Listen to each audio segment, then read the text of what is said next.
નરેન્દ્ર મોદીએ રવિવારે ત્રીજી વખત વડાપ્રધાન તરીકે શપથ લીધા હતા. તેમની સાથે 71 મંત્રીઓએ શપથ લીધા હતા, જેમાંથી 11 સાથી પક્ષોના છે. જવાહરલાલ નહેરુ પછી આવું કરનાર તેઓ બીજા પીએમ બન્યા છે. આ પછી રાજનાથસિંહ, અમિત શાહ, નીતિન ગડકરી, જેપી નડ્ડા અને શિવરાજસિંહ ચૌહાણે શપથ લીધા.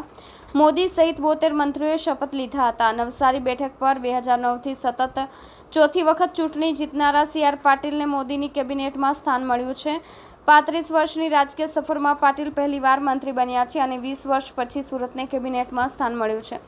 અત્યાર સુધીમાં પાટીલ પાસે પક્ષના સંગઠનને લગતા જ હોદ્દા હતા. છેલ્લી 2 ટર્મમાં તેમણે લીડનો પણ રેકોર્ડ સર્જ્યો હતો.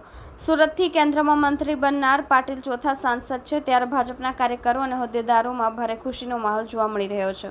ત્યારે સુરતમાં ઠેર ઠેર ઉજવણીઓ કરવામાં આવી રહી હતી. CR પાટીલની ઓફિસમાં પણ ભવ્ય ઉજવણી કરવામાં આવી હતી અને તકને વધારવા માટે નાનપુરા ખાતે કોર્પોરેટર અશોકભાઈ રાંદેરિયા, પૂર્વ સ્થાયી સમિતિના ચેરમેન રાજેશભાઈ દેસાઈ, કોર્પોરેટર ડિમ્પલબેન કાપડિયા, વોર્ડના પૂર્વ પ્રમુખ ચેતનભાઈ કાપડિયા, વોર્ડના પ્રમુખ કીર્તિભાઈ પટેલ, મહામંત્રી દિલીપભાઈ પરમાર તથા કાર્યકર્તા મિત્રો સાથે ફટાકડા ફોડી મીઠાઈથી મોઢું મીઠું કરીને ઉજવણી કરવામાં આવી હતી. Ashok Dhaneshbhai Randeria, ward number 21, corporator, Surat મહાનગરપાલિકા. આજે શું પ્રોગ્રામ કરવામાં આવ્યો છે અને કઈ જગ્યા પર? આજે મોદી સાહેબની જે વિશ્વ કક્ષાએ સાહેબ ત્રીજી વડાપ્રધાન બની રહ્યા છે અને નહેરુજી પછી પહેલા વડાપ્રધાન છે કે જે આપણે ત્રીજી વખત સતત બની રહ્યા છે, તેને વધારવામાં અમે લોકો બધા સાથે ભેગા મળીને કાર્યકર્તાઓ જોઈ રહ્યા છે. શું લાગે છે મોદી સાહેબ ત્રીજી વખત બની રહ્યા છે વડાપ્રધાનમાં? મોદી સાહેબનું દૂરનું વિઝન છે, એ વિઝન સાકાર કરશે ને આપણા ભારત દેશને વિશ્વ કક્ષાએ નામ પહોંચાડશે એવી અમારી શુભેચ્છા છે.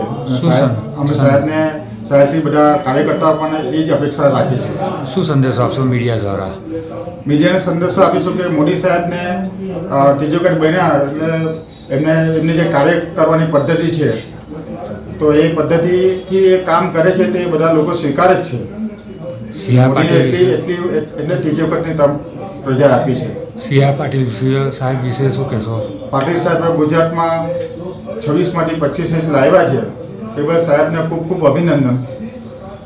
અને સાહેબને મંત્રીમંડળમાં સાહેબના સમાવેશ થવાથી અમે લોકો બધા કાર્યકર્તાઓ મીઠાઈથી અને એનાથી એ કરે છે અમે લોકો.